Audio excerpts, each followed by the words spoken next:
ትናንትና ነበርሽ አይደለ? ሙሉን አዳምጥሻል ነው ያወራሁትን? አዎ ነበርኩኝ፣ ያዳመጥኩ ነበር። ምን ተረዳሽ? የተረዳሽውን ነገር ንገሪኝ።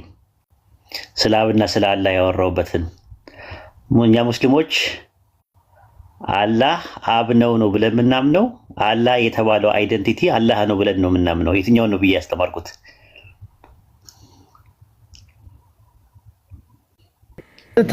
አላህ ማለት አብ ነው ሳይሆን የአብ አይዴንቲቲ ማለት በብሉይ ኪዳን የነበሩ ነቢያቶች አንዱን አምላክ ነው ያህዌን ሲያስተምሩ የነበሩ። ስለዚህ ነቢዩም ሲመጡ ያንን አስተምሮ ይዘው የመጡ እና ያንን ነው እንጂ ቀጥታ አላህ አብ ነው የሚል አላህ አባት ይባላል የሚል ትምህርት አለ ማለት በእኛ በኢስላም አስተምሮ ንጽጽር ላይ የሚያስተምሩ ልጆች ኢየሱስን የላከው አምላክ አንዱ አምላክ አላህ ነው ብለን እናምናለን ነው እንጂ የሚለው አላህ አብ ተብሎ ይጠራል ወይም ደግሞ አላህን አባት ብለን እንጠራለን የሚል ትምህርት አለ። ሰምተሽ ታውቃለች? ንጽጽር ውስጥ ከኛ መካከል ያጀማ ሰምታችሁ ታውቃላችሁ?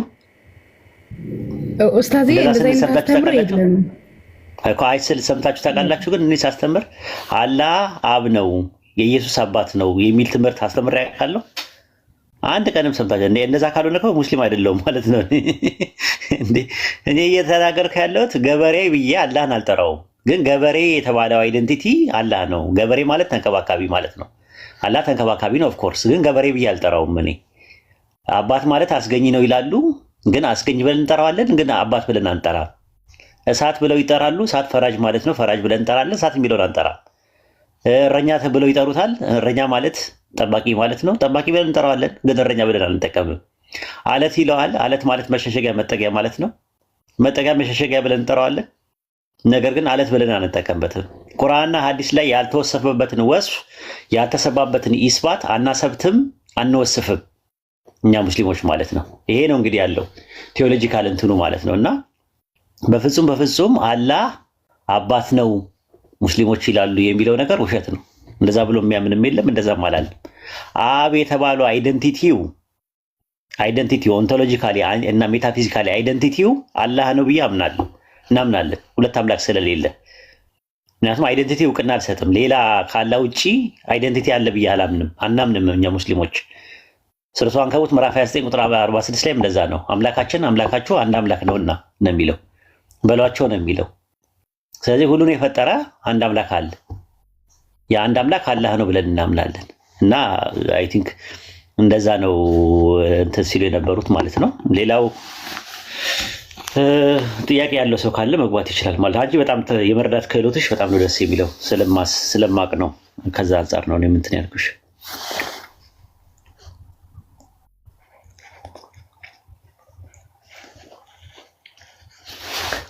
ማሂት አለች እንዴ? አይቻት አላውቅም። ሰላም ልበላት ግቢና ሰላም እንበልሽ።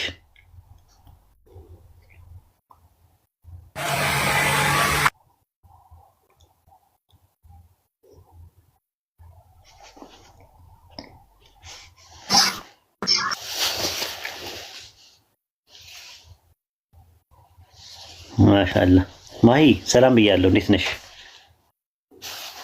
ኡስታዝ እንዴት ነህ? ሰላም ብያለሁ ሁላችሁም። ኧረ ጠፋሽ። እንዴት ነህ? ወይ አረጋለሁ ብለሽ በዛው የዋሽታ አለሁኝ። ትናንትና እየሰማሁ ነበር። እንዴት ነህ? ሰላም ነሽ ወይ? አለሁ ፈጣሪ ይመስገን፣ ሁሉ ሰላም ነው። አይ እንትን ላለው ብለሽ እረፍት አድርጋለሁ ብለሽ በዛው ጠፋሽ እና አይቼሽ አላውቅም። ለዛ ነው ማንም ደግሞ ኢንፎርም የሚያደርገኝ የለም። ደህንነትሽን ምናምን ነገር የለም። ለዛ ነው እና ዋናው ደህና መሆንሽ ነው ባለሽበት። ኧረ አለሁኝ እግዚአብሔር ይመስገን። ጠፍቻለሁኝ በርግጥ ግን አለሁኝ። አልፎ አልፎ ብቅ ብቅ እላለሁ። ጨርስና ማለት ነው ጥያቄ አለኝ። ችግር የለውም። ሰላም ልበላቸውና ትላለች። ችግር የለም። ሀዊ አሰላሙ አለይኩም ወራህመቱላሂ ወበረካቱ። አህመድ ሰላም አለይኩም ወራህመቱላሂ ወበረካቱ። የጠፋ ሰው ኢንቲሳር ሰላም አለይኩም ወራህመቱላሂ። ኡስታዙና ገስት ላይ ሆናችሁ ሰላም ሳልላችሁ ሰላም ናችሁ? የጠፋ ብዙ ሰው የጠፋ ሰው ነው እዚህ። ኡስታዝ አካውንት ሀክ ተደረገና የአዲስ ከፍቼ ነው እምቢ ያለኝ መመለሳት አካውንትሽ በዛኛው ሚንሳር ነው ስሙ። ኦኬ እንስሳ ቤት ምን ስለምን ቤቴ ላይም ስለሚደረግ እንትን አሉብኝ አሰጉ። ኦኬ በቃ ፎሎ አድርጓት ያ ጀማ ኢንቲሳርን ፎሎ አድርጓት ኢንቲሳርን ኢንሻአላህ። ማሂ መቀጠል ትችያለሽ። አብሽሪ መቀጠል ትችያለሽ። መቀጠል ይቻላል። ጥያቄ መጠየቅ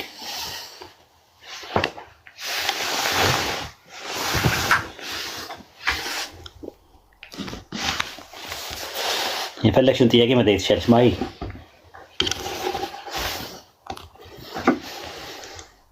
ሚዩት ነሽ መሰለኝ አትሰሚም። አይ ቲንክ እሺ ይሰማል አይደል? ትንሽ ኔትወርክ ደካማ ነው ግን ይሰማል ብዬ አምናለሁ። ምንም ችግር የለም ጠይቂ። እሺ ጥያቄ ምን መሰለህ ኡስታዝ አያንዴ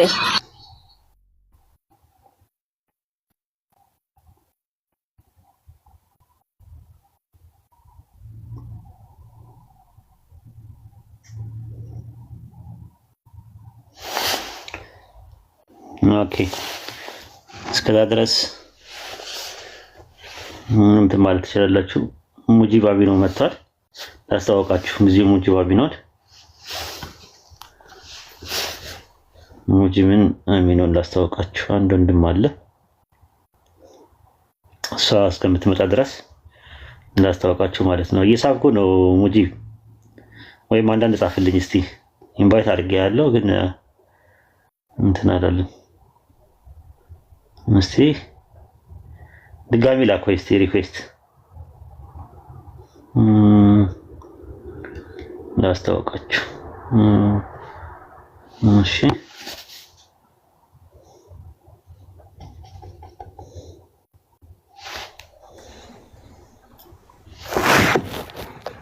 ደህና ነው ወይ? ሰላም ነህ? ሰላም ነኝ ያለው አልሐምዱሊላህ። ሁሉ ሰላም ነው አልሐምዱሊላህ። ማሻአላህ። ይሄ ነው ትክክለኛ አካውንት አይደል? አዎ በቃ ይሄ ነው ትክክለኛ አካውንቱ። ያ ጀማ ብዙዎች እያጭበረበሩ ነው በስሙ አካውንት እየከፈቱ የተለያየ ነገር እሱን አትሪቢዩት የሚያደርግ እሱን የማይወሰፍበትን ወስፍ እየወሰፉት ነው ያሉትና ይሄና አካውንቱ ኦፊሻል አካውንቱ ነው። ይሄው ድምጹንም እየሰማችሁ ነው። ፎሎ አድርጉት። ያው እንደምታውቁት ደግሞ የእግር እሳት ነው ልጁ። እንደምታዩት ቀላል አይደለም። በሰዎች የሚጠሉት ስልጤ ስለሆነ እንዳይመስላችሁ ዘለው እዛ ተነስተው ኦሮሞን ትግራይ ምናምን ትተው እዛ ዘለው እዛ ስልጤ ጋር ሄዱት ምክንያት አላቸው። ሙስሊሞች ናቸውና ተጽዕኖ ስለሚያሳድር ነው። በዲኑ አይደራደርም። ወኔ ያለው ቁጭት አለው። የሰውን ሃይማኖት አይነካም። ከአንደበቱ የሰውን ሃይማኖት አታክ የሚያደርግ ቃላት አይጠቀምም። መብታችን ይከበር ነው እያለ ያለው። መብቴ ሙስሊም ነው፣ ሙስሊም መብቱ ነው፣ ሀቄ ይከበር፣ የሙስሊም ሀቅ ይከበር ነው የሚለው ትግሉ። ሌላ ነገር ምንም አድርጎ አያውቅም። ክፋሮች የሚጠሉት ለዛ ነው። ከዛም ባሻገር ደግሞ የኛዎቹ ደግሞ ጀለፈፎቹ ደግሞ ምንም የሚያውቁት ነገር የለም።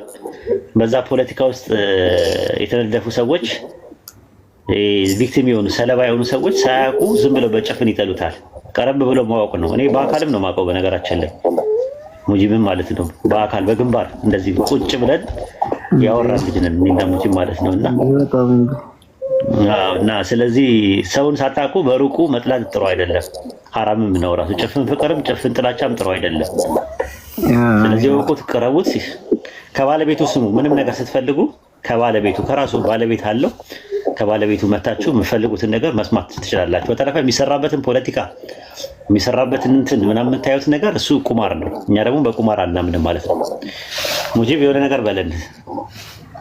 ሰላም አለይኩም ወራህመቱላሂ ወበረካቱ። እንዴት ናችሁ? እንዴት አመሻችሁ? እንግዲህ በየተለያየ ቦታ ስላላችሁ እንዴት ዋላችሁም ይጨምራል። ያው ፈርስት ታይም ነው አይደለ ወይዴ ላይቭ ላይ እንደዚህ ስንገናኝ አይ ቲንክ እንደዛ ነውና ያው ብዙ ጊዜ ይህን ፕላትፎርም ከመመልከት ውጭ ገብቶ ላይቭ ላይ ምናምን መሳተፍ ትንሽ ያስቸግራል። ግን ደግሞ የሆነ ነገር አልተስማማኝም ተብሎ ፕላትፎርሙን መተው ብዙ ነገሮችን ያሳጣልና ኢንሻአላህ እንግዲህ በሚመች ሰዓት አንዳንድ ጉዳዮች ላይ ከኡስታዝ ወሂድም ጋር ከሌሎች ወንድሞችም ጋር የጋራ በሚያስተሳስሩን ጉዳዮች በጋራ በምንጓዛቸው የተለያዩ ሂደቶች ላይ አብረን ኢንሻአላህ ላይቭም ይሁን አንዳንድ ነገሮችን እንግዲህ እናሳልፋለን ብዬ አስባለሁ። ያው ከዛ ውጪ ቅድም ወሂድ እንዳለው ለኔም ብቻ ሳይሆን ሌሎችንም ሰው በጭፍንም መውደድ በጭፍንም መጥላት ተገቢ አይደለም። አንድ ጉዳይ ያው ማጣራት ነው። እንደ ዲንም እንደ ጥሩ ስነ ምግባርም ያለው ሰው የሆነ ነገር በሰሙ ቁጥር ሰዎችን በግንባር ወይም ደግሞ ፊት ለፊት ምንድነው ስለ ጉዳይ ብሎ መጠየቅ እውነታው ላይ ለመዳረስ ትክክለኛው መንገድ እሱን ያለበለዛ አንዳንዶች ዝም ብለው ካለ ምንም ምክንያት ጥላቻ ያድርባቸዋል።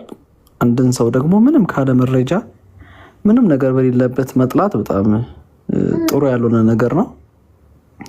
ሌሎች ነገሮችም ሲፈጠሩ በግንባር ማውራት ምንድነው ብሎ መጠየቅ ዑዝር መስጠት በተለይ ለሙስሊም ወንድም ሌላው ማማኝ ቢሆን ዑዝር መስጠት እንደው ተሳስቷል እንኳን ቢባል ለወንድም ለእህቶች ዑዝር እየሰጡ ነገራቶችን በጣም ማረጋጋት ያስፈልጋል።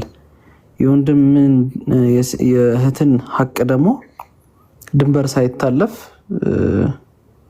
ክብሩን በጠበቀ ሁኔታ ነገራቶችን ማየት በጣም ለራስም ክብር ነው ለወንድምም ክብር ነው። በዚህ ደግሞ የወንድምን የእህትን ክብር ደግሞ መጠበቅ አጅር የሚያስገኝ ነገር ነውና ብዙዎቻችን እዚህ ፕላትፎርም ላይ ሌሎችም ፕላትፎርም ላይ ሶሻል ሚዲያ ላይ ትንሽ የሆነች ነገር እናገኝና ያንን ነገር አንዳንዴ ኤግዛጁሬት እያደረግን አንዳንዴ ደግሞ እኛ በተረዳንበት መንገድ ብቻ በመልቀቅ የሰዎችን ቀልብ መስበሮች ይከሰታልና ለሁላችንም ያው የሰው ቀልብ በጣም ትልቅ ቦታ አለው አላህ ዘንድ በጣም ብዙ ነገሮችን ነው የሚያበላሽብን ነፍስንም በጣም ያቆሽሻልና ሁላችንም የሆነ ነገሮች በተነገሩን ቁጥር በሰማን ቁጥር ለመያዝ በመሞከር ዑዝር ለመስጠት በመሞከር የወንድምን ክብር መጠበቅ ለዱንያም ለአኺራም ትልቅ አስተዋጽኦ አለውና ሁላችንም ያው እኔንም ጨምሮ የሆነ ነገሮች በተከሰቱ ቁጥር ከማማትና ወሬ ከማዋሰድ በጣም ተቆጥበን እንደው ለወንድም ለእህት ይጠቅማል ወይ ብሎ ማሰብ ለማህበረሰብ ይጠቅማል ብሎ ማሰብ እንደው ዲንንስ ይጠቅማል ብሎ ማሰብ ነውና እርስ በራሳችን ትስስራችንን ማጠናከር ያንዱን ጉድፍ ከማየት ይልቅ እንደው እንዴት አድርጌ ወንድሜን እህቴን ላሻሽላት ብሎ መመካከር የዲን መመካከር ስለሆነ መመካከሩ መደጋገፉ በጣም ጥሩ ነገር ነውና እንደ አጠቃላይ አንድነታችንን በጣም መጠበቅ አለብን። የውስጥ ጉዳዮች ላይ ትኩረት አለማድረግ ያው አይነሱ አይስተካከሉ ማለት ሳይሆን የውስጥ ጉዳይ እንደተጠበቀ ሆኖ ግን በውስጥ ጉዳይ እንደምታውቁት ለማውራት ለመከራከር ቁጭ ብሎ ለመነጋገር አጥሩ የራሳችን አጥር በጣም ጠንካራ መሆን አለበትና ቁጭ ብሎ ለማውራት ቁጭ ብሎ ለመወያየት ነገራቶችን ለማስተካከል የውስጥ ነገራቶችን ልዩነቶቻችንን አንዳንድ መስተካከል መጥበብ ያለባቸው ነገሮች በዙሪያችን ያለው ነገር በጣም ጠንካራ መሆን አለበት ለሱ እንኳን ማለት ነው።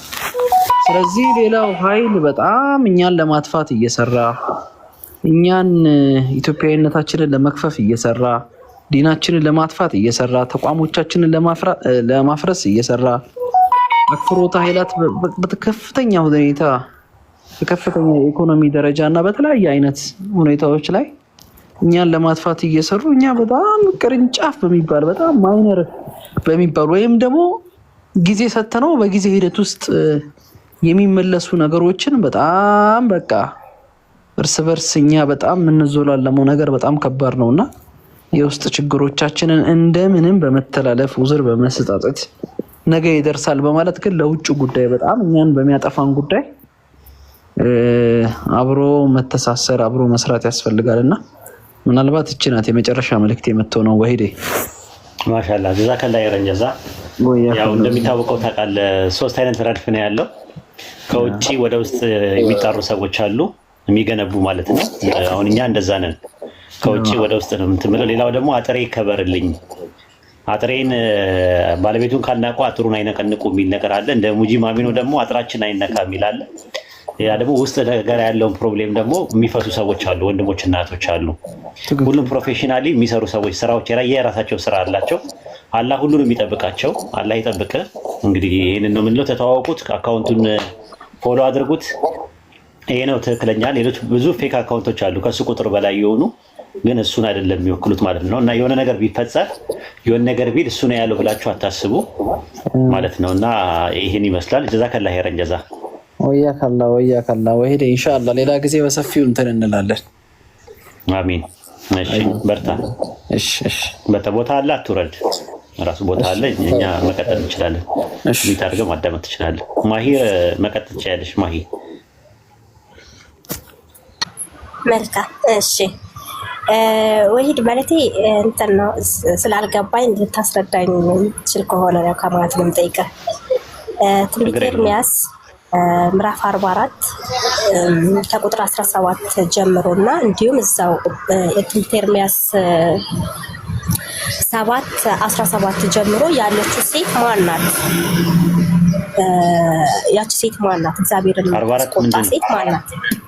ትንቢተ ኢሳይያስ ምዕራፍ 44 ከቁጥር 17 ጀምሮ። ኦኬ እሺ። ነገር ግን እኛና አባቶቻችን ነገስታቶችን በአለቆችና በይሁዳ ከተሞች በኢየሩሳሌም አደባባይ ላይ እናደርግ እንደነበረ ለሰማይ ንግሥት እናጥን ዘንድ የመጠጥን ቁርባን እናፈስበት ዘንድ ካፋችን የወጣ ቃል ለሁሉም በእርግጥ እናደርጋለን። በዚያ ጊዜ እንጀራም አልጠገብንም ምናምን። የሰማይ ንግሥት ማጠን በእርሷ የመጠጥ ቁርባን ፓጋኖቹ ላይ ያለች የሰማይ ንግሥት የምትባል አለች፣ ኪንግ ኦፍ ሄቨን የምትባል ብለው የሚያምነው አሉ። እና ያንን ነው ከዛ አንጻር ነው የሚናገረው ማለት ነው። የሰማይ ንግሥት የሚለው ከዛ አንጻር ነው እንጂ ማርያምን አይደለም። እንደዛ ከተባለ በአሉታዊ ነገር ነው የሚያቀርባት፣ በአሉታዊ ነገር ነው የሚያቀርባት እንጂ በአዎንታዊ ነገር አይደለም የሚያቀርባት ራሱ ማለት ነው። እና ከዛ አንጻር ስለ ፓጋን ነው እንትን የሚለው ለሰማይ ንግሥት አጠኑ ምናምን እያለ የሚናገረው ማለት ነው እንጂ ማርያምን አይደለም። እርግጠኛውን የምነግርሽ። ኦኬ 7 ላይ ያለውም ይገናኛል ከእሷ ጋር። ቁጥር ስንት ላይ ያለው? ምን ላይ? እዛው ትንቢተ ኤርምያስ ላይ 7:17 ላይ እንደዛው ተመሳሳይ ነው። 7:17 ላይ ኤርምያስ 7:17 ላይ ያለው ያስቆጡ ዘንድ ለሰማይ ንግሥት እንጎቻን እንዲያደርጉ ሌሎችን ማለት የመጠጥ ቁርባን እንዲያፈሱ ምናምን ነገር እያለ ይናገራል። የሰማይ ንግሥት የምትባለው ፓጋን ውስጥ ያለች ናት ራሱ ሂስቶሪካሊ ማለት ነው ያለው ማለት ነው። ራሱ የሰማይ ንግሥት እየተባለ ማለት ነው። ምንድን ነው የሰማይ ንግሥት እየተባለች የምትባለው ማለት ነው። ከዛ አንጻር ነው የሰማይ ንግሥት ፓጋን ውስጥ ያለች ናት የሰማይ ንግሥት እየተባለች የሚሏት። ነገር ግን ባይብል ላይ የሰማይ ንግሥት የምትባለዋን እንትን ይላታል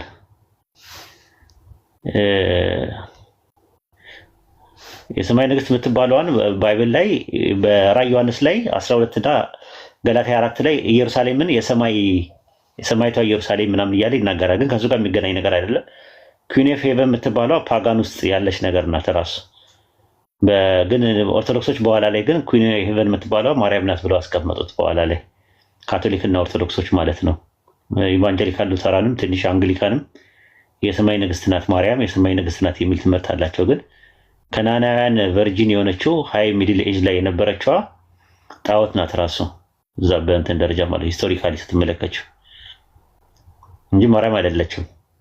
ይሄ የተቃወማት ነው ያለው ለሰማይ ንግሥት እንጎቻ የሚያደርጉ ምናምን እያለ የሚያወራው እሱ ነው። በኋላ ላይ ግን የቸርች ፋዘርስ የሰማይ ንግሥት ማርያምን ብለዋታል ራሱ ማለት ነው። እና ከዛ አንጻር ነው የሚታየው ማለት ነው።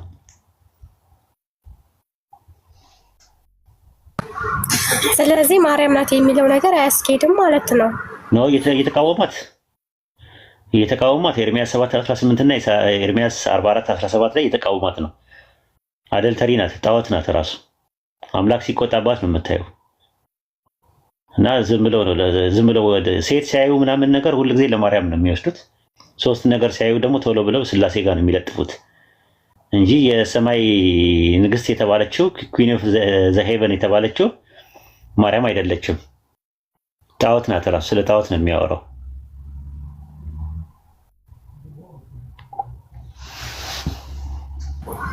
እሺ በቃ እሺ። ጣዖት ናት የሰማይ ንግሥት የተባለ እንጎቻ አቀረቡ ምናምን እያለ የሚያወራው ጣዖት ናት። ግን በካቶሊክ በኦርቶዶክስ አንግሊካን እና ጥቂት ሉተራውያን ደግሞ የሰማይ ንግስት ማርያም ናት ብለው ይላሉ ራሱ በዶክሜንታቸው ውስጥ በትውፊት ደረጃ። እና አርጤሚስ የምትባል ታውቂያለሽ? አርጤሚስ የምትባል በኤፌሶን የነበረችዋ የአምላክ እናት አርጤሚስ የምትባል ጣዖት ነበረች። እኔ ሰማሁ ነው እንጂ መስለኝ፣ ግን እኔ አላውቅም። በእንትን ግን ከዚህ በፊት የሆነ ሰው እንደዚህ ሲያወራ ሰምቻለሁ። ግን አርጤሚስ የምትባል አለች። እና የሚገርምሽ ነገር በኤፌሶን 4:31 ላይ ማርያምን የአምላክ እናት ያሉት እዛ ቦታ ላይ ነው እጇን ያቀፈችው ማለት ነው። አርጤሚስ የምትባለው እናትና ልጅ ናቸው። የአምላክ እናት የምትባል ሴት ነበረች። እሷን ነው የአምላክ እናት ብለው ያሉት በኋላ ላይ። የአምላክ እናት ቴዎቶኮስ ማለት የአምላክ እናት፣ የአምላክ ወላጅ፣ አምላክን የወለደች ብለው ያስቀመጡት ማለት ነው። እዛው ቦታ ላይ ነው። የሚገርምሽ በኤፌሶን ውስጥ አርጤሚስ የምትመለከው። አርጤሚስ ታላቅ ናት እያሉ ሲጮህ አታስታውሽም? ባይብል ላይ ያ እኮ አውቃለሁኝ።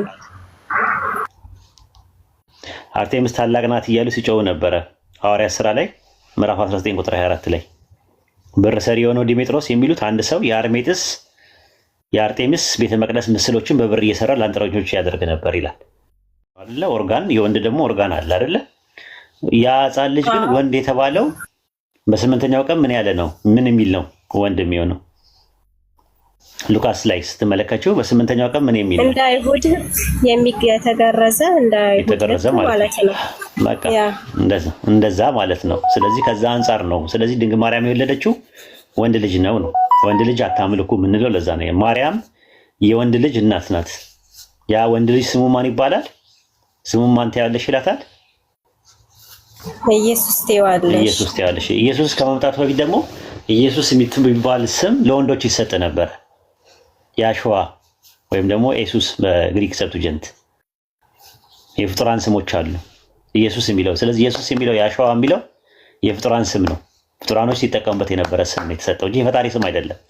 ልክ ለእስማኤል መልአኩ ነው አይደለ? እስማኤል ብሎ ያላት ለአጋር፣ ለማንኤልና ለሚስቱ ደግሞ ሶምሶም የሚለውንም መልአኩ ነው ስም ያወጣው። ልክ ለማርያምም መጥቶ ስሙን ያበሰረውና ስሙን ታያለሽ ብሎ ያላት ለማርያም ማን ነው? መልአኩ ነው።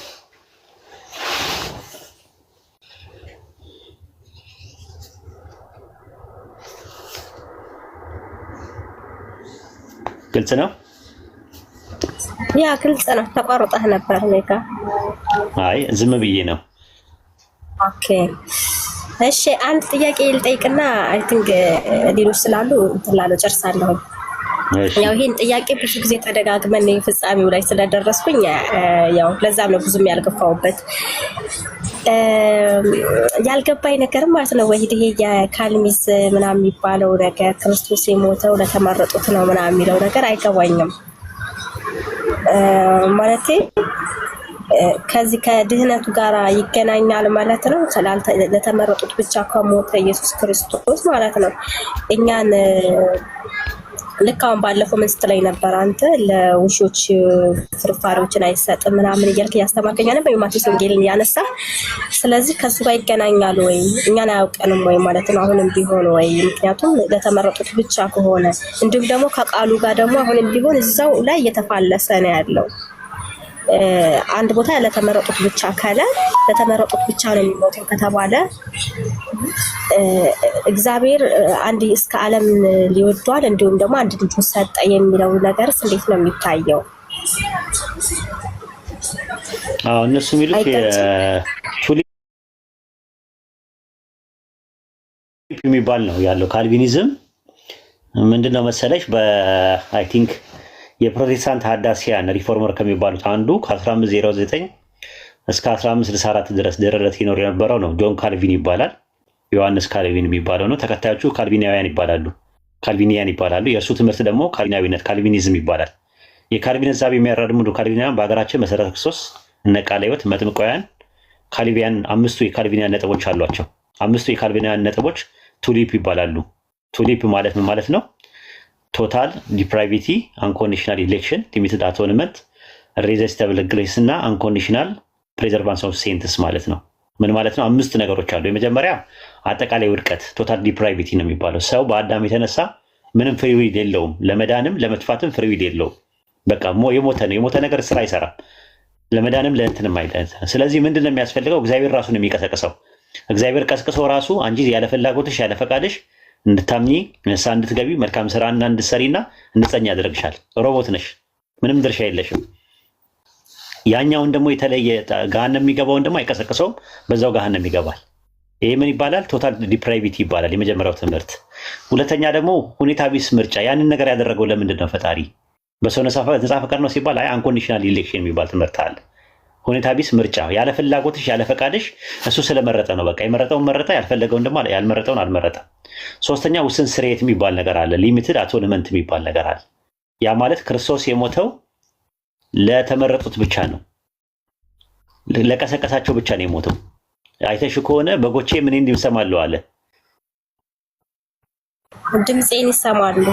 ስለዚህ በጎቼ ድምጼን ይሰማሉ ካለ በጎቹ ናቸው ድምጽ የሚሰሙት እንጂ የሚያምኑት በጎቼ ይከተሉኛል ነው የሚለው።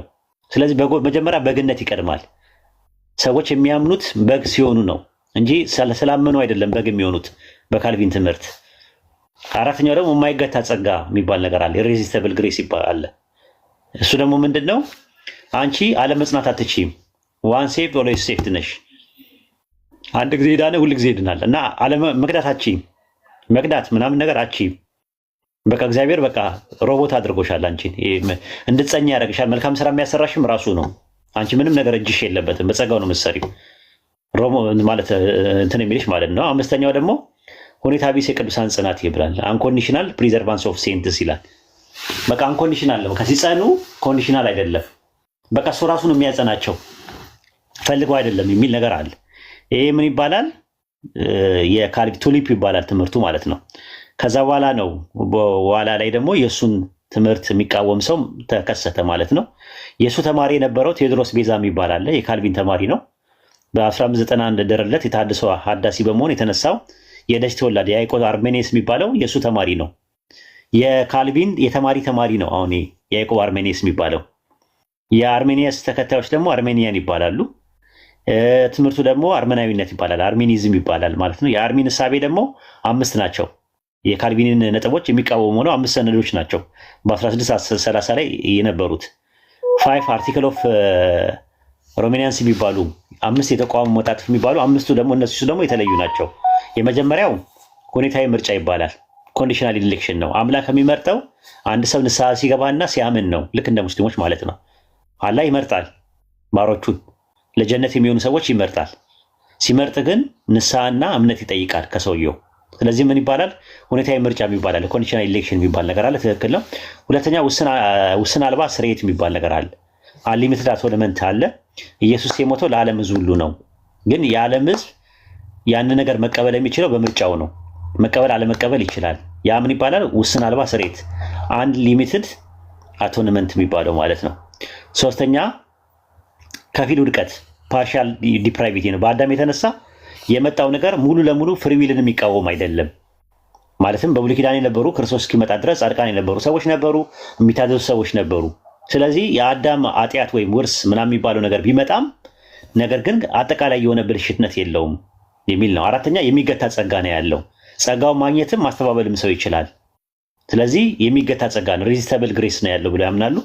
አምስተኛውና የመጨረሻ ደግሞ ሁኔታዊ ቅዱሳን ጽናት ኮንዲሽናል ነው።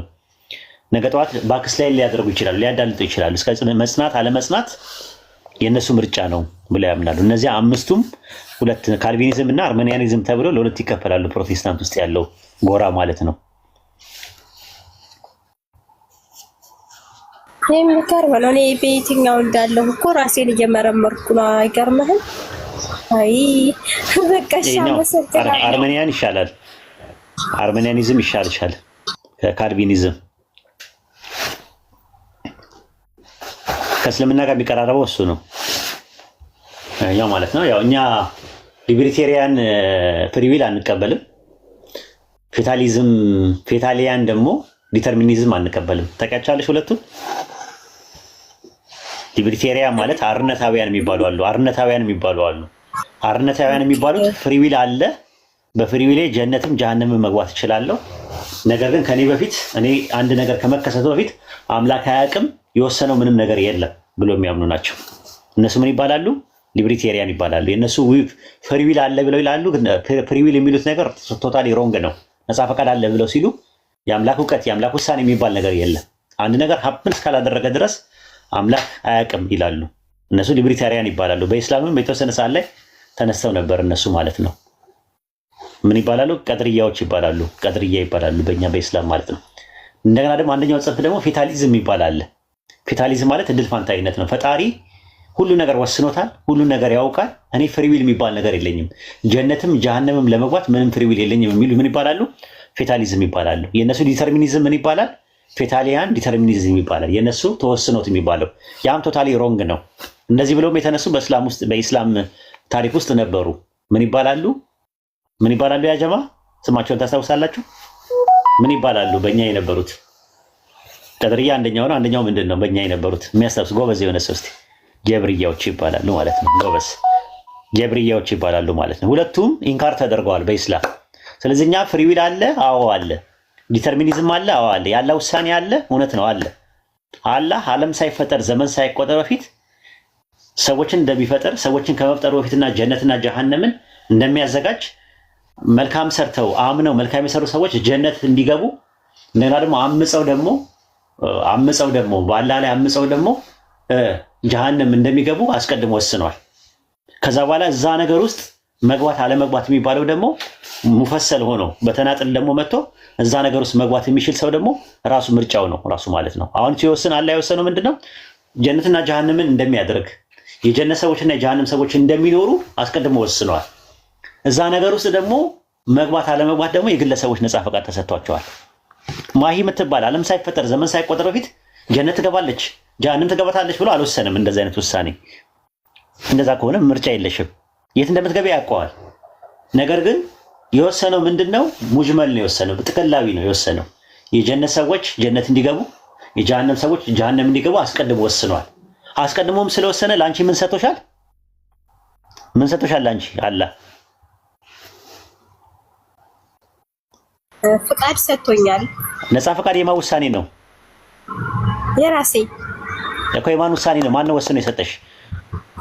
ፈጣሪ ነው የሰጠኝ። ፈጣሪ ነው። ያንን ስለዚህ አይነጣጠሉም። ያላ ውሳኔም የሰው ነፃ ፈቃድም ኮምፓቲብል ነው። እኛ ኮምፓቲቢሊስቶች ነን። ኮምፓቲቢሊስት ማለት ምን ማለት ነው? የመሳ ለመሳ የሚሄዱ ናቸው። ፍሪዊልና ያላ ፈቃድ የሚጋጩ ነገሮች አይደሉም። መሳ ለመሳ የሚሄዱ ናቸው። አንደኛው ጠቅላይ ነው፣ አንደኛው ተናጠል ነው ብለን ነው የምናምነው። ይሄን ይመስላል ትምህርታችን።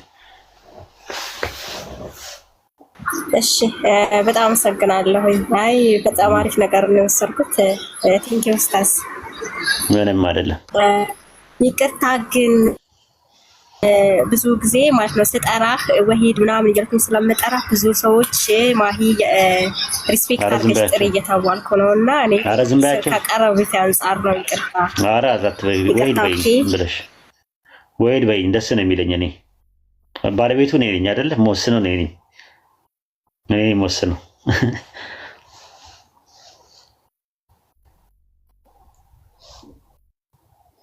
እኔ መወስነው።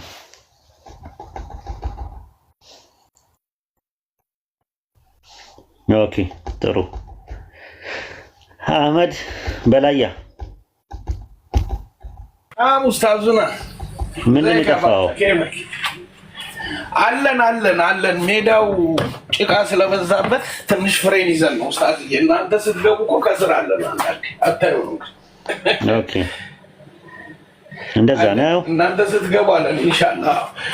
ምክንያቱም ቲክቶኩ በቃ እናንተ ካላችሁ ከእናንተ ስር የሚበቅሉ ካሉ እንከተላለን። በተረፈ ግን ሌላ ቦታ አልታየም። አላህ ይሰትረን ያ አላህ ይሰትረን ብለናል ኢንሻአላህ። አሚን አሚን። በርታ፣ አላህ ያበርታ። እሺ ጥያቄ ያላችሁ ክርስቲያኖች አላህ እናንተንም አቅም ይስጣችሁ፣ ቅባውን ይጨምርላችሁ፣ ጤና ደግሞ ያውን ያብዛላችሁ። አሚን አሚን አሚን አሚን። ፓስተር በላያ የድሮ ፓስተር በላያ ያውኑ አህመድ አስቸገርከን እኮ አሁን በጎች ድምጽ ይሰማሉ እያል ልጅቷ ራሱ ትዝ አለችኝ እኮ እንደ በግ ኑሪ ተብያ ያለች ሳር ስለሌለ ነው ያቆምኩታል። የሰው ኢየሱስ ራሱ ነፍሱን ስለ በጎቹ ያኖራል ነው የሚለው እንጂ ስለ ሁሉም አይልም። ኢየሱስ አይተህ ከሆነ ነፍሱን ስለ በጎቹ ያኖራል ብሎ ነው የሚጠቅሱት። ካልቪኒዝም እንደዛ ነው። ለበጎቹ ነው የሞተው ብሎ ነው የሚያስቡት እነሱ። ለዓለም ሁሉ አልሞተም ነው የሚሉት። እና ማሂ አለሽ እዚህ ጋር ጥያቄ የሚነሳ አለ የሚያነሱት ጥያቄ ምናልባት ወደፊት ካጋጠመሽ እንደዚህ ኢየሱስ ለዓለም ሕዝብ ሁሉ ነው የሞተው ወይ ብለው ይጠይቁሻል። አንቺ ምን ታያለሽ? እኔ አሁን የምለው የሚገርምህ ነገር ቅድምም እንኳን ስጭልሃለሁ እንደዛ ከሆነ ገሃነም የሚገባ ሰው የለም ማለት ነው። ለዓለም ሁሉ የሚሞት ከሆነ እንዴ ገባሉ እንጂ እኮ ገሃነም ለሚገቡት ሞተዋል ወይ? ኢየሱስ ለማዳን ከሆነ ከገሃነም ለማዳን ከሆነ የሚሞተው ገሃነም ለሚገቡ ሞተዋል ወይስ አልሞተም ኢየሱስ? እንዴ እግዚአብሔር የሰጠው እኮ ዓለምን ሊያድን አይደል እንዴ? ዮሐንስ ገባኝ። ግን ገሃነም ለሚገቡት ሞተዋል ወይስ አልሞተም ነው ጥያቄያቸው የነሱ። አሁን ገሃነም ለሚገቡት ሞተዋል ወይስ አልሞተም? ከገሃነም ጋር ምን ያገናኘዋል? ወይ ከኃጢአት ጋር ነው እኮ ገባኝ። ገሃነም ለሚገቡ ሰዎች ኢየሱስ ሞቷል ወይስ አልሞተም? ምን አውቃለሁ እንጃ። ሞቷል መሰለኝ እኮ ሞቷል ካልሽ ገሃነም ለሚገባሉ ይልሻል። አልሞተም ካልሽ ደግሞ ለሁሉም አልሞተም ማለት ነው። ለተመረጡት ብቻ ነው የሞተው። ጀነት ለሚገቡ ብቻ ነው የሚገቡት ብለው እንትን ይላሉ። እንደገና ደግሞ ዩኒቨርሳሊዝም የሚባል ደግሞ ሌላ ኮንሴፕት አለ። ሰምተሽ እንደሆነ ደግሞ ሌላ አለ። ሁሉም ሰው ገነት ነው የሚገባው መጨረሻ ላይ። ገሃነም ማለት ልክ እንደ እንትን ነው። ቅጣት የለም። ምንድነው ማረሚያ ቤት አታውቂም? ማረሚያ ቤት የሚቀጣ ሰው ተቀጣው መጨረሻ ላይ ሁሉም ሰው ይገባል። እንደዚህ የለም እኮ ወሂድ ወላሂ አለ። ዩኒቨርሳሊዝም ይባላል እነሱ። ዩኒቨርሳሊዝም የሚባል ትምህርት ነው ያለው። ቸርች ፋዘርስ ብዙዎች እንደዛ ብለው ያምናሉ። ዩኒቨርሳሊዝም የሚባለው ዩኒቨርሳሊዝም ብለሽ ብትጠይቂ እንደዛ ነው ወይ ምን አለ እንዳትዪ ዩኒቨርሳሊዝም ይባላል ራሱ ማለት ነው። እና ያ ትምህርት እንደዛ ነው። ሁሉም ሰው መጨረሻ ላይ ምን ይላል? ሁሉም ሰው መጨረሻ ላይ ገነት ይገባል። መስዋዕት በጨው ይቀመማል፣ የሰውም ሕይወት በእንትን ይቀመማል፣ በእሳት ይቀመማል የሚል አለ። ስለዚህ ገሃነም የሚገቡ ሰዎች ለእንትን ነው ብለው ነው የሚያምኑት፣ ለጊዜው ለመቀጣጫ ምናምን ነገር ብለው የሚያምኑ አሉ። እንደዛም የሚያምኑ አሉ። መስዋዕት በጨው ይቀመማል፣ የሰው ሕይወትም በእሳት ይቀመማል ይላል። ሁሉ በአዳም እንደሚሞት ሁሉም በክርስቶስ ሕያው ይሆናል ይላል ባይብል ላይ ማለት ነው። በአንድ ሰው አለመታዘዝ ብዙዎች ኃጢአተኞች ሲሆኑ በአንድ ሰው መታዘዝ ደግሞ ሁሉም ጻድቃን ይሆናሉ ይላል። ሰዎች ሁሉ ሊድኑና እውነትን ለማወቅ እንዲደርሱ ይላል። ሰዎች ሁሉ ይድናሉ ይላል አንደኛ ጢሞቴዎስ ምዕራፍ 2 ቁጥር 3 ላይ። ብዙ ቦታ ላይ አንደኛ ጢሞቴዎስ ምዕራፍ 4 ቁጥር 10 ላይ ሰውን ሁሉ ይልቁንም የሚያምኑትን በሚያድነው በሕያው አምላክ አለ ሰው ሁሉ ይድናል ይላል። ቲቶ 2:11 ላይ ሰዎች ሁሉ የሚያድን የእግዚአብሔር ጸጋ ተገልጧልና ይላል። አንደኛ ቆሮንቶስ 3:15 ላይ የማንም ስራ የተቃጠለ ቢሆን ራሱ ይድናል፣ ሁሉ በእሳት እንደሚድን ይላል። ገሃነም ውስጥ ገብተው ይድናሉ የሚል ትምህርት ነው ያለው። ትምህርት ደግሞ አለ። ምን የሚባል ትምህርት አለ መሰለሽ? ኢየሱስ እንትን ያለው ምንድን ነው? ኢየሱስ ገሃነም ገብቶ ተቀጥቷል ለሰው ሲባል ፔናል ሰብስቲሽናል አቶንመንት የሚባል አለ። ሰምተሽ ታውቂያለሽ? የምትክ ቅጣት ስርየት የሚባል ሪፎርምድ ቴዎሎጂ ውስጥ ነው ያለው። ያ ኮንቨናንት ቴዎሎጂ ውስጥ ነው ያለው ያ ነገር ራሱ። ሰምተሽ ታውቂያለሽ? ፕሮቴስታንት ውስጥ እንደዛ አይነት ትምህርት አለ። ኧረ እኔ አላውቅም። ክርስቶስ ስሚ በደንብ ክርስቶስ ሰይጥኗል፣ በሰዎች ቅጣት ፋንታ ሲኦል ውስጥ በአብ የእሳት ቅጣት ተቀጥቷል የሚል ትምህርት ነው። ገሃነም ውስጥ ገብቶ ተቀጥቷል ለሰዎች ብለው እንዳይቀጡ። አብ የቁጣው ማብረጃ ነው ራሱ።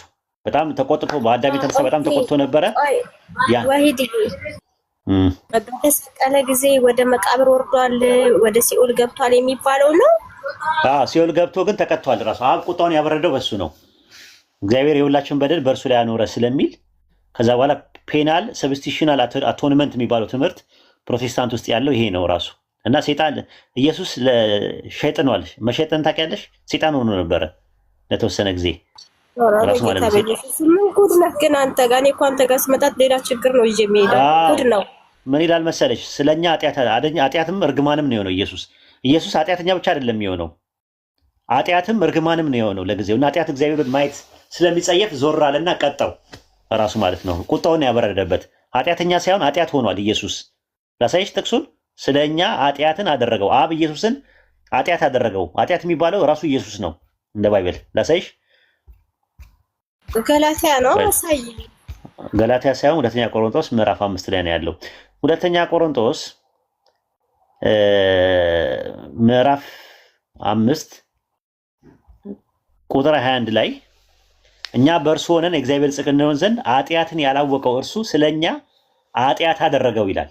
ኃጢአትን ይወቀ ኢየሱስ ኃጢአትን እግዚአብሔር ኢየሱስን ኃጢአትን ያደረገው ራሱ ኃጢአት የሚባለው ራሱ ኢየሱስ ነው። አይገርምም? ይህ እኮ ኃጢአት አድርጎ ሳይሆን ያው የኛን ኃጢአት አደረገው እሱን እኮ በቃ ማነው ኃጢአት እግዚአብሔር ማንን ነው ኃጢአት ያደረገው? እኮ ኢየሱስን ያደረገው ኢየሱስን ነው ይላል ባይብል። የኛን ኃጢአት ወስዶ ኢየሱስን ምን አደረገው? ኃጢአት አደረገው። ምክንያቱም እንትን ላይ ስለዚህ ኢየሱስ ምንድነው? ኢየሱስ ምንድነው ማለት ነው? ኃጢአት ነው ማለት ነው ብሎ ነው የሚያስቀምጠው። ገላትያ ላይ ደግሞ ምን ይላል? እርግማን አደረገው ነው የሚለው። ተረገማ አይደለም የሚለው። የምታሳየኝ እንዴ? ተረገማ አይደለም የሚለው፣ እርግማን አደረገው። ኢየሱስ እርግማን ነው። እርግማን ነው እኮ ኢየሱስ እርግማን ነው እንጂ የተረገመ ነው አይደለም እኮ። ስለኛ ተረገመ ቢል ኖሮ ሌላ ጉዳይ ነው። ኃጢአትን ያላወቀው እንደገና ደግሞ ምን ይላል መሰለሽ? እሺ ገላትያ ምዕራፍ 3 ላይ ቁጥር 13 ላይ በእንጨት የሚሰቀል ሁሉ የተረገመ ነው ተብሎ እንደጻፈ ክርስቶስ ስለኛ እርግማን ሆኖ ይላል። ምን ሆኖ? እርግማን ሆኖ። አየህ፣ ህጉ ነው የተረገመው እንጂ ኢየሱስ አይደለም። ህጉ ግን ማነው እርግማን የሆነው? ማነው እርግማን የሆነው ነው የሚለው እዚህ ላይ እኮ። ህጉ ስለተረገመ ያንን ህግ ደግሞ የተሸከመው ኢየሱስ ነው። ኢየሱስ ስለዚህ ምን ሆነ አለ ኢየሱስ። ኢየሱስ ምን ሆኗል? ምን ሆኗል? እርግማን ሆኖብናል። እርግማን ማለት ኢየሱስ ኃጢአትና እርግማን ነው። ይሄ ትምህርት ምን ይባላል? ይሄ ትምህርት ምን ይባላል? ህግ ነው። ህግ የህግ ነው።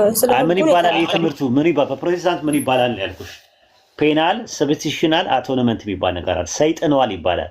ሰይጣን ሆኖ ነበር ኢየሱስ በአንድ ወቅት የሚል ትምህርት የፕሮቴስታንት አዳሲያን ትምህርት ነው። እና የተወሰኑ ሰዎች አሉ፣ ሁሉም አይደሉም።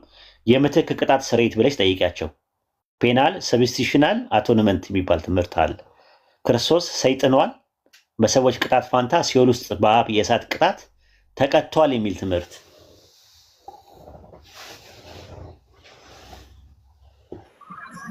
ጉድ ነው። ቻዩ እንግዲህ እኔ እኮ ደህና ነገር አንተ ትክክለኛ የሆነ ነገር ልነግርህ ለታስረዳኝ ነው ብዬ ስመጣ ሌላ ነገር ትለኩሰኛለህ። ከዛ ደግሞ አንድ ወር ይንጫጩብኛል። አይ ችግር የለውም ሙጂብ፣ ችግር የለውም። ኢንሻአላህ ሂድ፣ አትጥፋ። ወሰላም አለይኩም። ተኛ፣ እረፍት አድርግ። እሺ። እና ይሄ ነው ያለው። ብዙ ትምህርት ነው ያለው በዚህ በሳሊቬሽን ጉዳይ ላይ። ሁሉም ሰው ይድናል የሚል አለ፣ ተቀጥቶ ምናምን ነገር መጨረሻ ላይ ይድናል የሚል ትምህርት አለ። ሌላ ደግሞ ልንገርሽ፣ ገሃነም ልክ እንደ ከሰል እሳት ውስጥ ጨምሪ ምን ይሆናል? እሳት ይሆናል። ከዛ በኋላ ከዛ ይጠፋል አይደል? አመድ ይሆናል አይደለ? አመድ ይሆናል።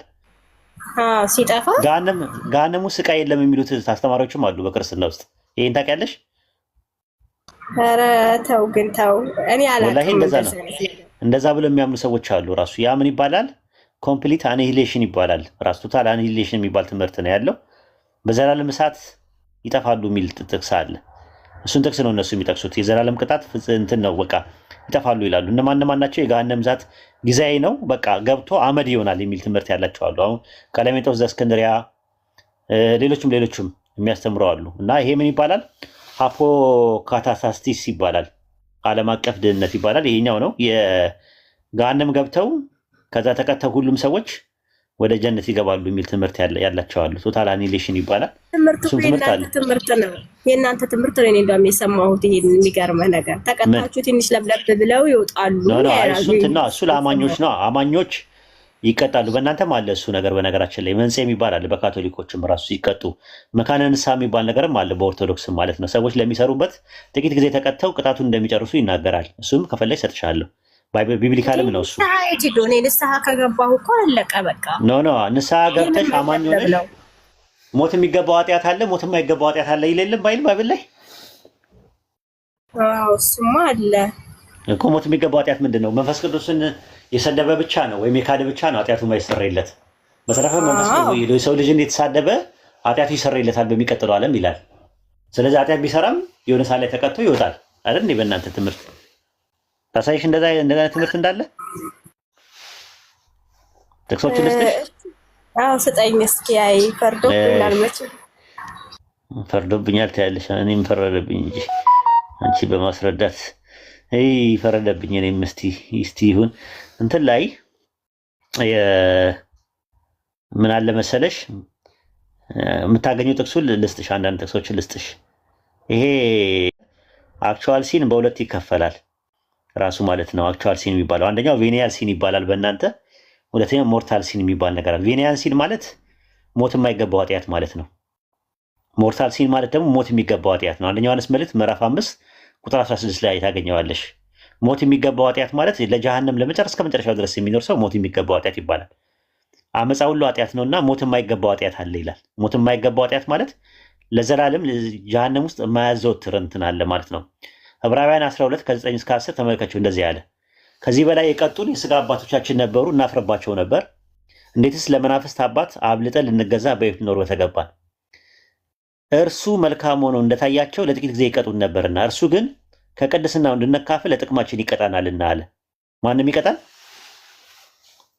ማንም ይቀጣል? እግዚአብሔር ነው። ከዛ ቁጥር 11 ላይ ቅጣት ሁሉ ለጊዜው የሚያሳዝን እንጂ ደስ የሚያሰኝ አይደለም፣ ዳሩ ግን በኋላ ለለመዱትና የሰላም ፍሬ እርሱም ጽድቅን ያፈራልና አለ። ስለዚህ አንደኛ ዮሐንስ መልእክት ምዕራፍ 5 ቁጥር 16 ላይ ማንም ወንድሙን ሞት የማይገባውን ኃጢአት ሲያደርግ ቢያየው ይለምን ይላል። ሞት የማይገባው ኃጢአት ስላደረጉት ሕይወትን ይሰጣልና አለ። ሞት የማይገባው ኃጢአት አለ፣ ሞት የሚገባው ኃጢአት አለ። ለጀሃነም የሚያዘወትር ኃጢአት አለ፣ ለጀሃነም ደግሞ የማያዘወትር ደግሞ ኃጢአት አለ። ቅጣት ተቀብሎ የምትወጪው ማለት ነው። ማቴዎስ 12:31 ላይም እንደዛ ነው። ስለዚህ እውነት እውነት እላችኋለሁ ኃጢአትና ስድብ ሁሉ ለሰው ይሰረይለታል፣ ነገር ግን መንፈስ ቅዱስ ለሰደበ አይሰረይለትም አለ።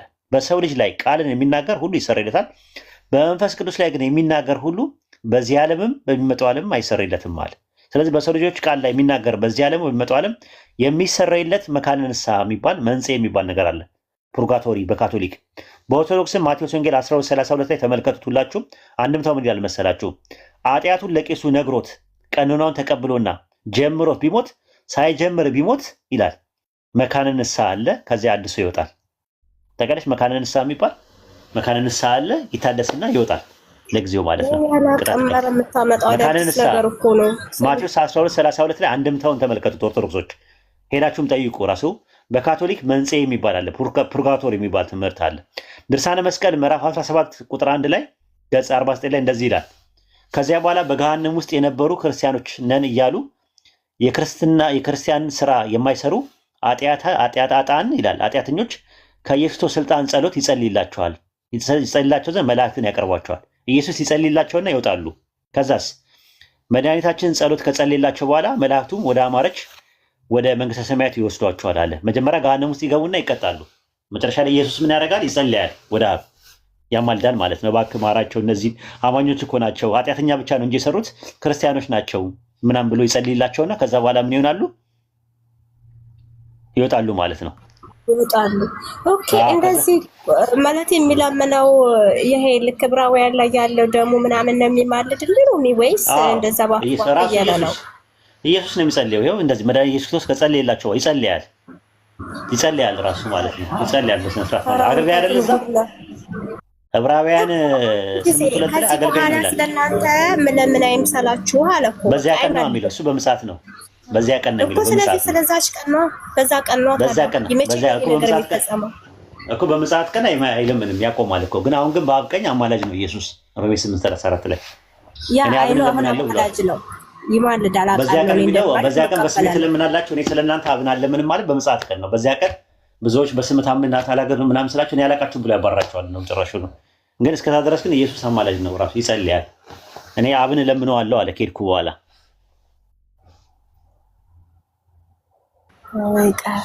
ከባድ ነው። አንደኛ ቆሮንቶስ ምዕራፍ 3 ቁጥር 15 ላይ ነገር ግን በእሳት እንደሚድን ይሆናል አለ። ሰው በእሳት እንዴት ነው የሚድን ነው ሲባል አማኞች በእሳት ይድናሉ። ተቀተው ምን ብለው ይወጣሉ? ይኸው ተቀተው ምናምን ነገር ይወጣሉ እኮ። ኢየሱስ ስለጸለየልን ነው ምንድነው? ስለጸለየ ብቻ ሳይሆን እዛ በቅጣት ተቀብለው ይወጣሉ ነው ዋና ፖይንቱ። ለመጀመሪያ ጊዜ ነው የሰማሁት ይሄንን ጥያቄ። እንግዲህ ራሱ ማለት ነው ኢንሳይክሎፒዲያ ካቶሊክ ኢንሳይክሎፒዲያ ምን ይላል መሰለሽ? እንዲህ ይላል መንጽኤ ቤተክርስቲያን እንደምታስተምረው በጸጋ የሞቱ ግን ገና ካለ ፍጽምናቸው ሙሉ በሙሉ ያልነጹ ነፍሳት ይቅርታ ላገኙባቸው ቀላል ኃጢአቶች ንስሐ የሚገቡበት ወይም ለሰሩት ቀላል ነገር ሞት የሚገባቸው ኃጢአቶች ጊዜያዊ ቅጣት የሚቀበሉበትና ወደ ሰማይ ከመግባታቸው በፊት የሚነጹበት ወዳኛው ዓለም ውስጥ የሚገኝ ሁኔታ ወይም ቦታ ነው ይላል። መንጽኤ የሚባለው ኃጢአት ሰርተው ግን ንስሐ ያልገቡባቸው ፖይንቶች ካሉ ለጊዜው ያው እዛ ጋር በኃጢአታቸው የተነሳ ይቀጡና ቅጣቱን ሲጨርሱ ይመለሳሉ ማለት ነው። ይህ ትምህርት ነው ያለው በእነሱ ማለት ነው። ታዲያ ለሞቱ ሰዎች ለምንድን ነው የሚጸለየው? ሩት መጽሐፈ ሩት 2:20 ላይ ኑኃሚንም ምራቷ ምን አለች? ቸርነቱ በሕያዋንና በሙታን ላይ አልተወምና በያህዌ የተባረኩን አለቻቸው ይላል። ጳውሎስ ለጓደኛው ለኤኖፎስ ከሞተ በኋላ በሞተበት ቀን ከጌታ ምሕረት እንዲያገኝ እና ጌታ ምሕረት እንዲሰልተው ጸልየዋል። ሁለተኛ ጢሞቴዎስ 1:16 ላይ ብትመለከቱ በጌታ ቀን ከጌታ ምሕረት እንዲያገኝ ጌታ ይስጠው ብሎ ጸልየዋል። ነፍስ ይማር የሚባለው ያለው እኮ ለዛ ነው። ነፍስ ይማር የሚባለው አውግስቲን ለሞተችው እናቱ ነው ወይስ እኛ የሔዋን አምላክ ስለምናመልክ ነው? የሙታን አምላክ አይደለም። ለአማኞች ነፍስ ይማር ይባላል። አማኞች ላሉና አይባልም። አሁን ለምሳሌ ኦርቶዶክሶች ሙፍቲ ሲሞቱ ምን እያሉ ነበረ? በየቦታ አይታችሁ ከሆነ ሙፍቲ ሲሞቱ ምን አሉ? ኦርቶዶክሶች ራሱ ሁሉም ቦታ ነፍስ ይማር ይላሉ። አዎ፣ ግን አይባልም። ነፍስ ይማር የሚሰራው ለአማኝ ብቻ ነው። በእኛ አሁን ለምሳሌ አላህ ይርሐመው የምንለው ሙስሊም ያልሆነ ሰው አላህ ይርሐመው አንልም። ለምሳሌ እና አሁን ኦርቶዶክሶች ዝም ብለው ለማስመሰል ነው የሚያደርጉት እንጂ መጽሐፋቸው ላይ ነፍስ ይማር አይባልም። ነፍስ ይማር ሙፍቲ ነፍስ ይማር ምናምን እያሉ ይላሉ። አይባልም። ምንድን ነው የሚባለው? አፈሩን ገለባ ያርግለት ነው የሚባለው። እኔ ላምጣልሽ። አፈሩን ገለባ ያርግለት ነው የሚባለው። ሙስሊም ያልሆነ ሰው ሲሞት እንደዛ ነው። በቃ ምን ታያለሽ? ራሱ ለቤተሰቦቹ ጽናትን፣ መጽናናትን፣ ትዕግስቱን አላህ እንዲወፍቃቸው ትነግራቸዋለሽ። ሀዘናችሁን አላህ ይቀበላችሁ፣ አላህ ለሂዳያ ሰበብ ያደርግላችሁ ታያለሽ። የሞተውን ሰው ግን አፈሩን ገለባ ያርግለት ታያለሽ። በኢትዮጵያ አባባል ሌላ ምን ታያለሽ? ነፍስ ይማር አትይ፣ አይፈቀድም ራሱ። ስለዚህ ሁለተኛ ጢሞቴዎስ 1:16 ላይ ምሕረትን እንዲያገኝ እንትን ብሏል ማለት። አውግስቲን ደግሞ ለሞቶቹ እናቱ ጸልየዋል ራሱ። አውግስቲን ራሱ ምን አለ መሰልሽ? እኔም ውዳሴም ሕይወቴንና አንተ የልቤ አምላክ ሆይ ያለው መልካም ስራዬ በጥቂቱ ወደ ጎን ትተሃልና በደስታ አመሰግናለሁ። አሁንም ስለ እናቴ ኃጢአት አንተን ለምንሃለዋል ይላል። አይሽ ይጸልያል ማለት ዱዓ ይደረግለታል ለሞተ ሰው ማለት ነው። ለሞተው ሰው ይቅርታ ለአማኝ ከሆነ ይቅርታውን እንዲያደርግለት እዛ ላይ ማለት ነው፣ ተቀጥቶ እንዲወጣ ማለት ነው። ዮሐንስ አፈወርቅም ምንድን ነው ያለው ራሱ ማለት ነው ሲናገር፣ እርሱ ካህን መላውን ከተማ ወክሎ አምባሳደር ሆኖ የሚያገለግል ነው። ግን ከተማዋን ለምን እላለሁ? በእውነት ለመላው ዓለም ወክሎ አምላክን የሁሉም የሕያዋን ብቻ ሳይሆን የሞቱትን ኃጢአት ጭምር እንዲምር ጸልያለሁ አለ። ስለዚህ የሞቱ ሰዎች ላይም ለሞቱ ሰዎች አላህ እንዲምራቸው ዱዓ እናደርጋለን። ግን የሞቱ ሰዎች እነማን ናቸው? አማኞች ብቻ ናቸው። ከአማኞች ውጭ አይደለም እንትን ያለው ማለት ነው። እና ይሄ ነው ያለው ትምህርት። በኢስላምም ትምህርት ውስጥ አለ። ዮሐንስ ወንጌል 16:9 ላይም ስለ ኃጢአትም በእኔ ስለማያምኑ ነው አለ። ዮሐንስ 15:22 ላይ እኔ መጥቼ ባልነገርኳችሁ ኖሮ በኃጢአት ባኖርባችሁ ይላል ኢየሱስ። ዮሐንስ ወንጌል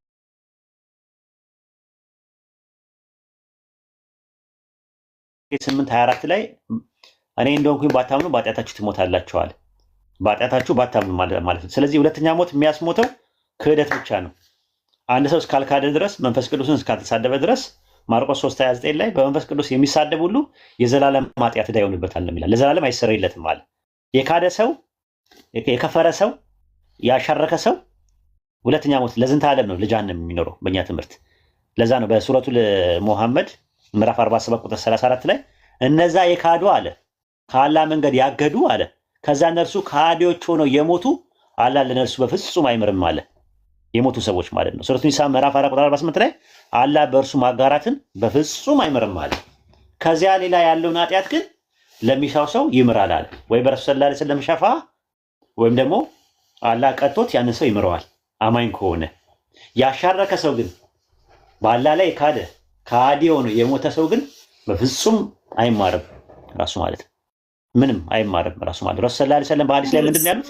ነፍስን ቢያጠፋ ምንም ቢያደርግ ይቀጣል። ተመጣጣኝ አላህ ይቀጣዋል። ነፍስን ቢያጠፋም ቢሰርቅም ምንም ቢልም ቢሰርቅም ቢዋሽም ቢልም ለዛ ተመጣጣኝ ቅጣት አላህ ይቀጣዋል።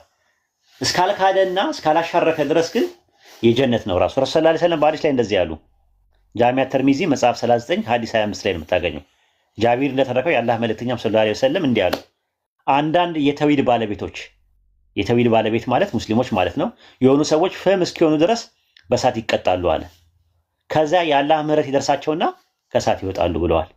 የተውሂድ ባለቤቶች የተባሉት እነማን ናቸው? ረሱል ሰለላሁ ዐለይሂ ወሰለም በኢማም ቡኻሪ መጽሐፍ 97 ሐዲስ 113 ላይ ረሱል ሰለላሁ ዐለይሂ ወሰለም ምናሉ? ጅብሪል ወደ እኔ መጥቶ እንዲህ አለ፣ አበሰረኝ፣ ማንም ምንም ነገር በአላህ ላይ ያላሻረከ ወደ ጀነት ይገባል። እኔም ቢሰርቅም ቢያመነዝርም ብዬ ጠየቅኩኝ፣ እርሱም ቢሰርቅም ቢያመነዝርም አለኛል። ረሱል ሰለላሁ ዐለይሂ ወሰለም በሌላ ሐዲስ ላይ ደግሞ አንዳንድ የተውሂድ ባለቤቶች የሆኑ ሰዎች ከእሳት ይወጣሉ ወደ ጀነት ይገባሉ ብለዋል። ራሱ ማለት ከእሳት ይወጣሉ ወደ ጀነት ይገባሉ አሉ። ተቀተው ምህረትን ተሰጥቷቸው ይገባሉ ማለት ነው። ይሄ ነው የሙስሊም ተስፋው ማለት ነው። ለሰራው ኃጢአት ማለት ነው። በነገራችን ላይ ኃጢአት በሁለት ይከፈላል ታውቂያለሽ? በምን እና በምን እስኪ አበይት ኃጢአትና ንዑሳን ኃጢአት የሚባሉ ኃጢአቶች አሉ። አበይት ኃጢአት የሚባሉት በንስሐ ብቻ ነው የሚታጠበው። አበይት ኃጢአት የሚባሉት ምንድን ናቸው? ሽርክ የመጀመሪያው፣ ከዛ እናትና አባትን አለማክበር፣ ከዛ መግደል፣ ከዛ ዝሙት፣ አራጣ እየተባሉ ይዘረዘራሉ። እነዚህ ነገሮች የሰራ ሰው በመልካም ስራው እንኳን አይድንም። ንስሐ ብቻ ነው፣ ተውበት ብቻ ነው፣ ተውባ ማድረግ መተውበት አለበት እነዚህ ነገሮች ያደረገ ሰው። በተረፈ ንዑሳን ኃጢአቶች የሚባሉትን መልካም ስራው ሊያስተሰርይለት ይችላል። ለምሳሌ ጁማን እስከሚቀጥለው ጁማን ድረስ ጁማን አቴንድ ያደረገ ሰው እስከሚቀጥለው ጁማ ድረስ ያለው የሰራው ኃጢአቱ ይሰረይለታል። ረመዳንን ከዓመት እስከ ዓመት የጾመ እና ሸዋልን አብሮ የጾመ ሰው ባለፈው ኃጢአቱ የነበረውን የሰራው ነገር ይሰረይለታል ይላል ሐዲስ ላይ። ያ ማለት ግን አበይት ሊሆኑ ኃጢአቶች በንስሐ ብቻ ነው እንትን የሚሉት። አበይት ያልሆኑ ኃጢአቶች በአጠቃላይ መልካም ስራዎቻችን ያብስልናል። መጥፎ ስራችንን የቂያማ ቀን ሚዛን ላይ ይወጣና መጥፎ ስራችን አለ፣ መልካም ስራችን አለ። መልካም ስራችን በሚዛን ላይ ይለካና ሚዛኑ መልካም ስራችን ካጋደለ ክፉ ስራችንን ያብስልናል። ይሄ ነው። ግን እነዚህ ሜጀር ሲንስ የሚባሉት ትላልቅ ኃጢአቶች ወንጀሎች የሚባሉት በንስሐ ነው ይቅርታ የሚያገኙት። ንስሐ ካልገባበት አንድ ሰው ግን ይቀጣል። ወይም ደግሞ የረሱል ሰለላሁ ዐለይሂ ወሰለም ሸፋ ከሽርክ ውጭ ያለውን የረሱል ሰለላሁ ዐለይሂ ወሰለም ሸፋ ካገኘው ምህረትን ያገኛል። ለዛ ነው አላህ ኃጢአትን ማሻረክን በፍጹም አይምርም ይላል። በጣም እኮ የሚያስፈራ ነገር ነው ይሄ ማሂ። በእኔ በጣም ሁል ጊዜ ራሱ በቃ ስሰማ ቤተሰቦቼን አስባለሁ። ምን ላለው በቃ ለዝንተ ዓለም ነው የምትቆራረጨው ከአላህ ጋር። ሱረቱ ኒሳ ምዕራፍ 4 ቁጥር 48 ላይ አላህ በእርሱ ላይ ማጋራትን በፍጹም አይምርም፣ ከዛ ሌላ ያለውን ኃጢአት ለሚሻው ሰው ይምራል። በአላህ ላይ የሚያጋራ ሰው ታላቅ ኃጢአትን በእርግጥ ቀጠፈ ነው የሚለው። በጣም ከባድ ነገር ነው። ሱረቱ ሙሐመድ ምዕራፍ 47 ቁጥር 34 ላይ ምንድን ነው የሚለው?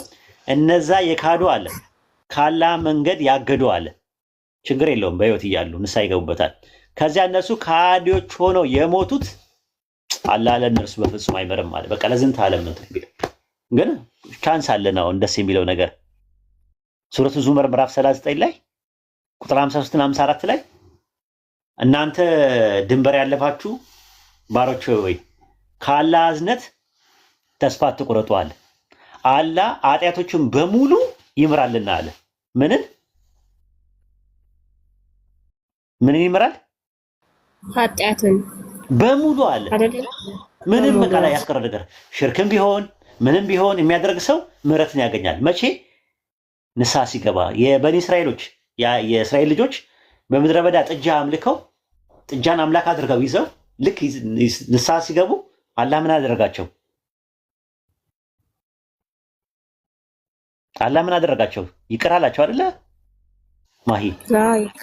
ይቅር አላቸው። ስለዚህ አላህ ምን አለ ዙመር ላይ በሱረቱ ዙመር ምዕራፍ 39 ቁጥር 53 ላይ አላህ ኃጢአት ድንበር ያለፋችሁ ባሮች ያለ አላህ ኃጢአቶችን በሙሉ ይምራልና የቅጣቱ ቀን ከመምጣቱ በፊት ሁላችሁም በንስሐ ወደ ማን ተመለሱ አለ?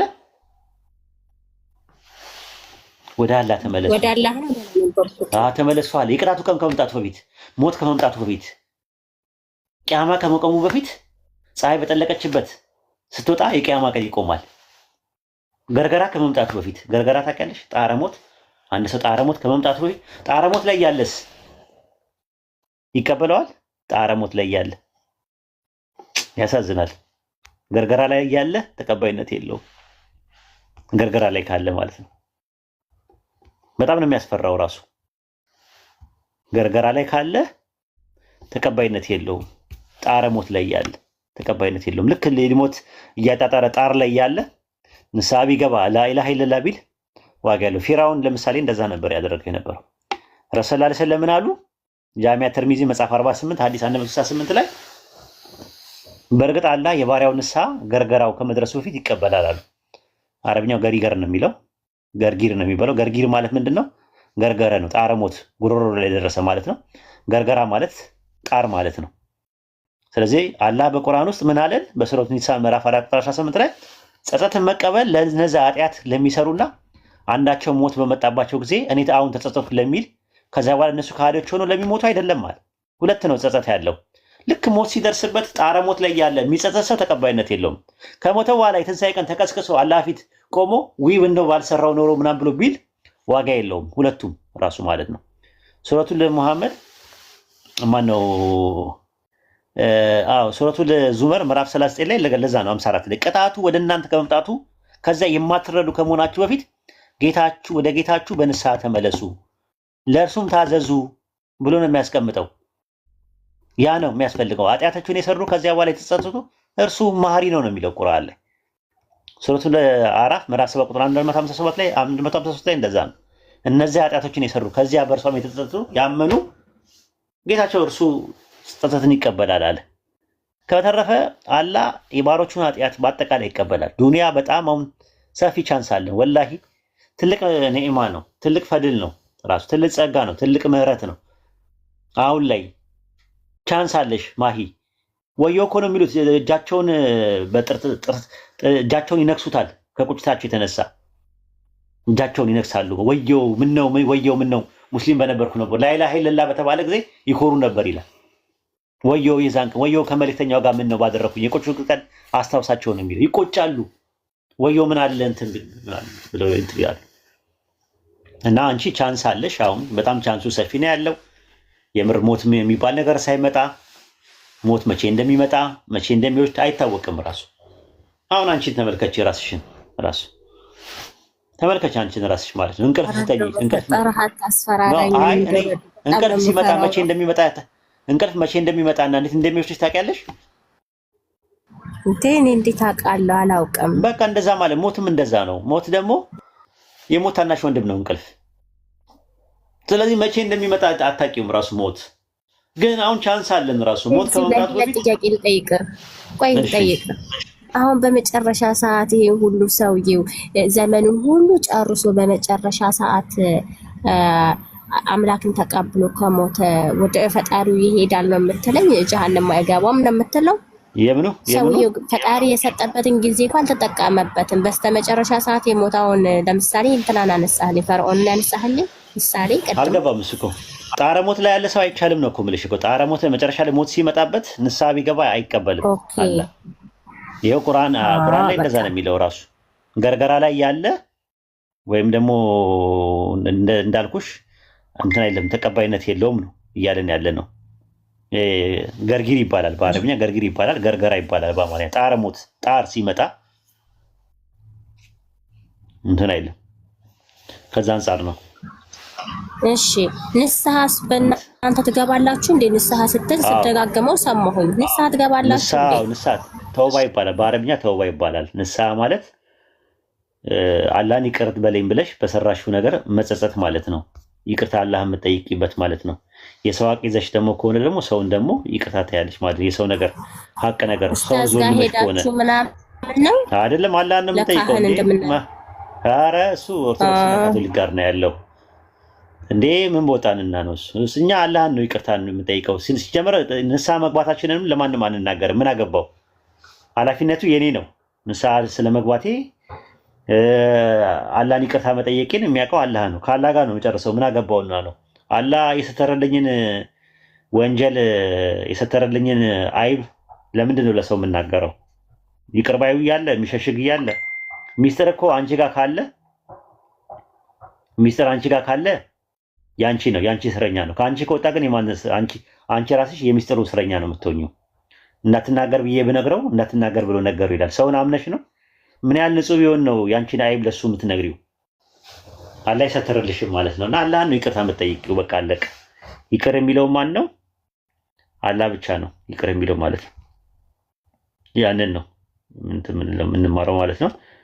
ይህን ይመስላል እንግዲህ ካለው ነገር ማለት ነው። እና እኔ ሱረቱ ማይዳ ምዕራፍ 5 ቁጥር 72 ላይ ያነበበ ክርስቲያን ከዛ በኋላም እንዴት እንደሚሆን አላውቅም። እነዚያ አላህ እርሱ የመርየም ልጅ አልመሲህ ነው ያሉ በእርግጥ አሉ። መሲሁም እንደዚህ ብሎ አስተማረ፣ የእስራኤል ልጆች ሆይ ጌታዬ ጌታችሁ አላህ ነው ተገዙ ብሎ አስተማረ። ከዛ አላህ ምን አለ? እነሆ በአላህ የሚያጋራ ሰው አላህ በእርሱ ላይ ጀነትን በእርግጥ እርም አደረገ፣ መኖሪያው እሳት ነው፣ ለበዳዮች ምንም ረዳት የላቸውም አለ። መጀመሪያ ስለ እሳት ካወራ በኋላ ሰውና ፍጡር አምልኮ ጀነትን እንዳታስቧት። ወላሂ ስመ ወላህ ሰውና ፍጡር አምልኮ ሰው ጀነትን አይገባትም። እያወቃችሁ ሁጃ ቆሙባችኋል። ከዛሬ ጀምሮ የምትሰሙ ክርስቲያኖች ናችሁ፣ እየሰማችሁኝ ነው። ይህንን ሪሳላ ይህንን መልእክት እየሰማችሁ ነው ያላችሁት። መልእክቱን ከሰማችሁበት ጊዜ ጀምሮ ሁጃ ቆሙባችኋል። ሱረቱ ማይዳ ምዕራፍ 5 ቁጥር 68 እና 69 ላይ የሚናገረው ምንድን ነው? ከጌታ ወደ አንተ የተወረደውን መልእክት አድረስ ይላል። ባታደርስ መልእክቱን አላደረስክምና ይላል። ስለዚህ መልእክቱን ማድረስ የኛ ፋንታ ነው። መልእክቱን አድርሰናል። ራሱ የረሱል ሰለላሁ ዐለይሂ ወሰለም መልእክት ሪሳላ ምን ብለናል? አድርሰናል። ራሱ ሱረቱ ማይዳ ምዕራፍ 5 ላይ ስትመለከቱት ቁጥር 67 ላይ ማለት ነው። አንተ መልእክተኛ ሆይ ከጌታ ወደ አንተ የተወረደውን መልእክት አድረስ፣ ባትሰራ ወይ ባታደርስ መልእክቱን አላደረስክምና አለ። እኛ መልእክቱን አድርሰናል። ሱረቱ ኢስራ ምዕራፍ 17 ቁጥር 18 ላይ ተሸካሚ ነፍስ የሌላውን ኃጢአት አትሸከምም ብለዋል። መልእክተኛ እስከምንልክ ድረስ የምንቀጥ አይደለንም ብሏል። መልእክቱን ሰምታችሁ ጤነኛ አእምሮ ያላችሁ ሰዎች ካላችሁ የቂያማ ቀን እኔ ምስክር ነኝ በእናንተ ላይ። እዚህ ያለነው ሙስሊሞች ምስክር ነን። ኡስታዝ ጀማል ምስክር ነው። ቃል ምስክር ናት። አህመድ ምስክር ነው። ፋፊ ምስክር ናት። ታች ያለነው ሰዎች ምስክሮች ነን በእናንተ ላይ የቂያማ ቀን። ሙስሊሞች መሆናችንን ብቻ መስክሩ። እናንተ የሚጠበቅባችሁ ሙስሊሞች መሆናችንን መስክሩ። እናንተ የመጽሐፉ ሰዎች ሆይ በእኛና በእናንተ ትክክል ወደኖች ቃል ኑ ወደ ተውሂድ አላህን እንጂ ሌላ ነገር ላንገዛ፣ በእርሱ ላይ ምንም ነገር ላናጋራ፣ ከፊላችን ከፊሉ ላይ ከአላህ ሌላ አርባብ አድርገን ላንይዝ ነው። ይህን ነገር እምቢ ካላችሁ እኛም ሙስሊሞች መሆናችንን መስክሩ። አሁኑ መስክሩ። አሁን ማሂ መስክሪ፣ ሙስሊሞች ናቸው በይ። እስቲ አሁን መስክሪ።